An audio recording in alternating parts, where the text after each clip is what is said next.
Greetings, fellow journeyers, and welcome back or welcome to my YouTube channel, My Lioness Journey. My name is Nichelle, and I am so happy to have you here today watching this video. Today's video is about losing a parent and the clarity that I now have about my dad, actually about both my parents, and the life that he lived, and having a better understanding about him, and again my mother as well. So I don't want to say lost because I don't feel like I lost. I feel like he's still in my heart. I still feel him. I am him, you know. So I don't want to say lost, but my dad transitioned on September the 9th 2021 this year. And so after he transitioned, I talked to several people, one of them being my mother, to be able to hear stories that I didn't hear, or just to gain more information, because what was hard for me, probably more hard than anything, not even his death, this was more harder than him dying, transitioning, was how unhappy. It's like he was happy around others, right? Like he would try to lighten up the room and pray for you and tell a joke or just make you feel good. But internally, he was suffering and he was sad. And I think that even when I still grieve to this day, that I have to remind myself and say, he's no longer in his body. He's not suffering in any way. He's not suffering with pain in his body, pain in his heart, or with his memory or anything like that. And but definitely knowing that my dad wasn't happy. My dad had a lot of pain and a lot of regret and a lot of self-unforgiveness. He didn't have unforgiveness really that I could think of, at least none that he admitted to me of others, but he sure would speak up if he felt like someone was treating him unfairly. Like anytime he ever had to be at the heart hospital or nursing home, anything like that, he would speak up if he felt like someone treated him unkindly, or it's just, he'd be like, nasty, they were just nasty, those people were nasty. Like he would, you know, he would speak up. But as far as unforgiveness for anyone, I don't think he did, because he would always say, let vengeance be the Lord, baby. Don't ever take vengeance in your own hand. Let vengeance be the Lord. That would be something that, you know, he would say. But it was still hard knowing that he wanted to check in on everyone else and make sure everyone was okay, but he wasn't okay. He could tell you to forgive and let go, but he couldn't forgive himself. The most important thing is like, yeah, you can forgive this and that person there, but you can't forgive yourself. And to have watched the havoc it wreaked on his health, in his life, as well as you know, things he was going through in his marriage, and you know, that was just very hard to witness. So fast forward a little bit, and when he passed away, because him and my mother they ended up being good friends, but let me tell you, it's a miracle that they are good friends. In their marriage, I'm the only child out of that marriage, but in their marriage, my dad was a different person, and my dad was abusive to my mother. And we lived in Florida at that time, and when I was a little baby, my mom like left everything behind and we went to New Jersey. We lived there for a while. And so there were some stories she shared with me that I was like, ooh, this is hard to hear. One of those kind of like gut wrenching, turning, like I knew some of the stories, but some of that stuff she shared with me, it was like, whoa. And then in that moment when she's sharing the stories, and she wasn't sharing it like, yeah, your dad was a low down, dirty, this and this and that. No, she was like, you know, it's amazing. A lot of these things I forgot happened. And then he passed away, and now I'm remembering, but she was like, but I'm not mad or angry or whatever. She was like, that was my boy, you know, like they could never rekindle anything, but she really saw him as a friend. And let me tell you, my dad, when it came to my mom, he stayed asking about her. He loved her. He always say how beautiful she was. Her skin was beautiful. You know, he would say all these things. He would constantly ask me, you know, how she was doing, or whenever, you know, they would talk. And he was like, he would always love her. He would never stop loving her. It didn't matter whom he was with. My mom was, I guess, his one definitely true love, although he may have loved other people. So she shares a story with me of their marriage, and a lot of things made sense, because once I started hearing, I was like, wow, now I understand. Not saying that it's right or wrong, it's not for me to judge, but now I understand why my dad had a difficult time letting go, because maybe a part of him, once he made his transformation, couldn't believe he was that man. Like, I can't believe when I know I couldn't even take a fly swat and swat a fly. I can't believe that my wife, the woman that birthed my first child, that I did this to this woman. And whatever other woman, right? Not just my mom, but other people that he may have been in a relationship before he's transformed his life, and hurt in a certain kind of way, and not knowing how to move past that and separating those two people. You know, this version of you and now this version of you. And of course, that person is a part of you. You can't totally discard them. They're a part of your journey and your story. But you're no longer that person. And you don't have to allow that person to persecute you. But for whatever reason, he couldn't. But when I heard the stories, and these are just her stories, these are not stories from other people or whatever else he may have done it when he was in that particular phase of his life, then I understood. I was like, whoa, so this is why he would come to tears. And this is why he has so many regrets. Wow, this is deep, to where it would have been good if he could have talked to someone. I'm a big advocate for mental health therapy if you need it. And it would have been extremely beneficial for my dad to be able to talk to someone. So that helped me, because when he was living, and I'd be like, Dad, every time you tell me the story, I'm telling you, my mom forgive you, I forgive you, God forgive you, whomever, everybody forgive you except for you. Please, Dad, please, this is hard. To where I would intentionally not take phone calls, because I'm like, I can't hear it. I don't feel like being sad today. I gotta hear you crying. And my dad was long-winded too.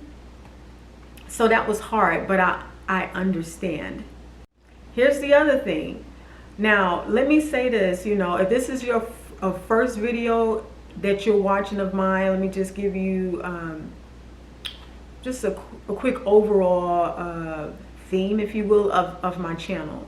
I'm on a healing journey. I'm on a healing journey from abuse from childhood, abuse from relationships, a self-love, healing, self-accountability, love myself, all that, and encouraging others type of journey. And that's what this channel is about.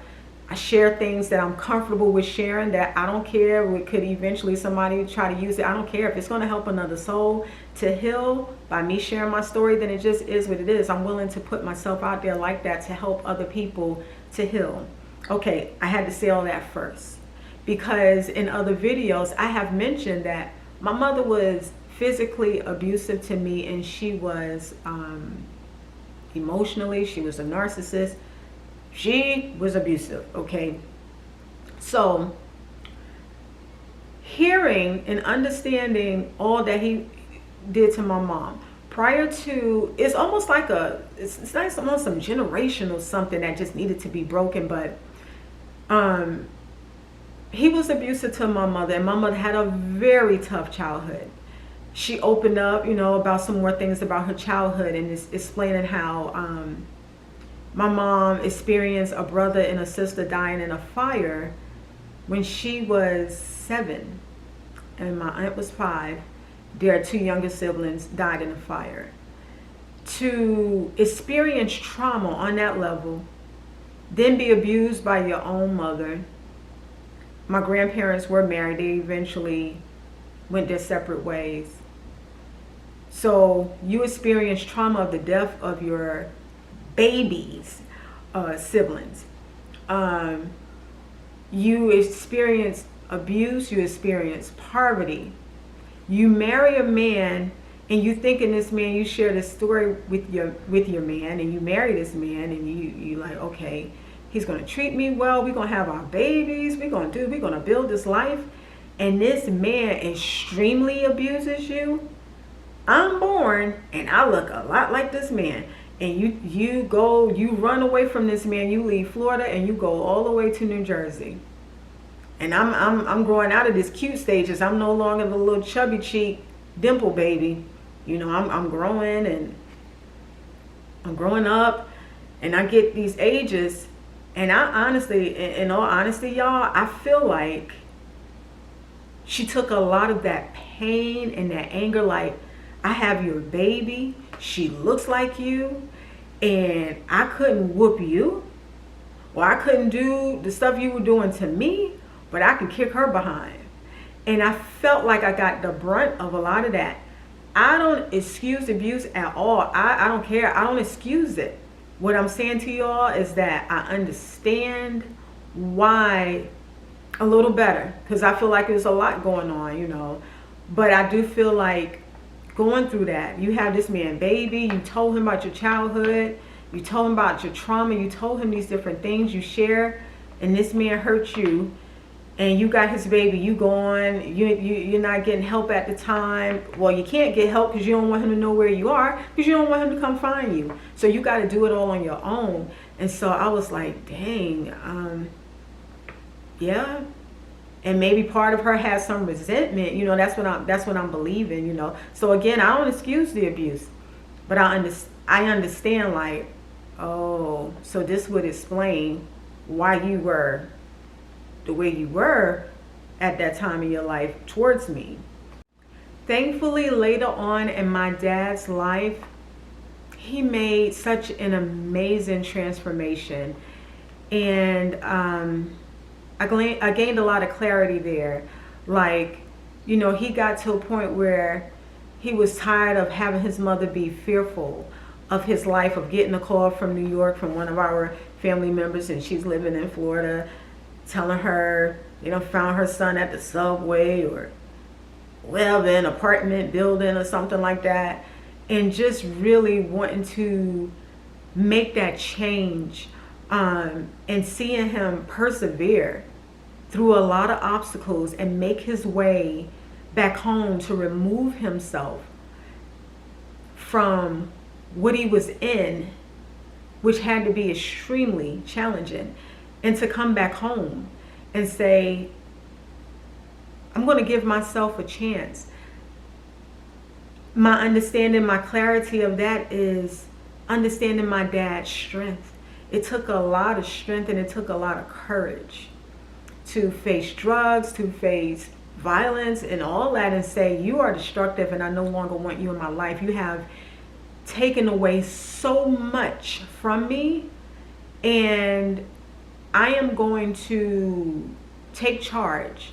I'm not going to be perfect, of course, and yeah, he still had his struggles with the forgiveness, but he found religion. He found the religion of his choice. He found a relationship with his creator of his choice, and with his courage and with his faith, he came home and he did that. And truthfully, that helps me too on my journey. And when I think about coming home, leaving, you know, I feel like I had that, you know, you could say you have the strength of the ancestors. Well, yeah, my dad is an ancestor now, but he was living in the strength of my parent. I had a parent that walked away from all kind of destructive behaviors, a lot of stuff that probably felt real good or whatever. It had the strength to turn away and transform his life and leave it. And then I was in an abusive marriage, and finding that inner strength and that love for myself and that relationship that I have spiritually with that which I feel like created me, and coming home and saying, you know what? I have the strength of this man in me.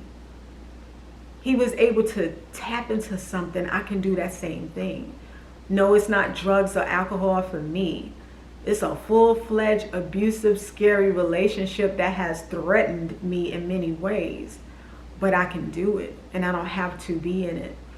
And I've learned that from him, that you don't have to be where you don't want to be. You can fight, you can persevere, and you can grow. Overall, self-forgiveness, forgiveness of others, and that change is possible. And that's all. I mean, there's, plenty more that I could talk about and share, but I think it's beautiful. I think it's beautiful to be able to gain a certain type of understanding, a clarity about someone when they transition. Because honestly, there's a lot I wanted to know. Matter of fact, I remember I wanted him to do a DNA test, because I did it and I wanted to know, how he connects in there in the DNA test. And there's many things that I wish I would have known about his childhood, or some experiences he never got to share with me. But having this understanding really helps, because yes, it's hard to know that he suffered and that he had pain and a lot of unforgiveness for himself, but understanding his story and the things that he went through and what he had to overcome, it helps. And it's like, oh, I understand. And I feel sad that you had to live with that. No, you didn't have to live with it, but that you lived with that. Okay, I'm not going to ramble. I feel like I could ramble. So I'm not going to ramble. But that's what I have. I'm grateful for the information. I'm grateful for the growth. Most importantly, I am grateful for my dad. I'm grateful that he was also chosen as one of the vessels of people to get me here, to be able to allow for the experiences that I had to have, to be able to help others on this journey. I have no regrets. So Dad, I know you're listening. I love you. And like I told you, I'm going to continue to make you proud.